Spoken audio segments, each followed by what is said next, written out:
Di Jalan Saguling dan rumah dinas Kadif Propam di Kompleks Polri Duren 3 Jakarta Selatan merupakan TKP utama kasus pembunuhan Brigadir Yosua. Seiring persidangan sejumlah fakta memang sudah terungkap, tetapi sebagian lainnya perlu diperjelas. Kita coba lihat untuk titik-titik yang diawasi atau dipantau oleh Majelis Hakim pada hari ini. Yang pertama, rumah pribadi keluarga Ferdi Sambo di Jalan Saguling, Jakarta Selatan diduga menjadi tempat perencanaan dan persiapan pembunuhan Yosua. Nah, di rumah ini diduga Ferdi Sambo memberi perintah kepada Richard Eliezer untuk menghabisi Yosua, sementara Putri Chandrawati diduga mengetahui pemberian perintah itu.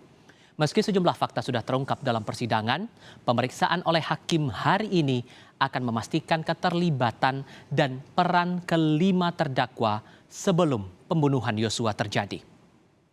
Itu baru di satu titik. Titik lainnya yang juga tidak kalah signifikan adalah rumah dinas Ferdi Sambo di Kompleks Polri Duren 3 Jakarta Selatan. Nah, ini tidak kalah signifikan sehingga perlu diperiksa langsung oleh Majelis Hakim dari Pengadilan Negeri Jakarta Selatan.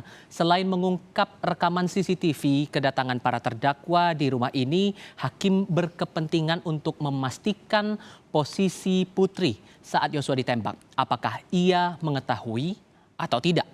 Di rumah ini pula, hakim bisa mendapatkan gambaran yang lebih pasti soal posisi Ferdi Sambo, Richard Eliezer, Ricky Rizal, dan Kuat Ma'ruf saat penembakan Yosua.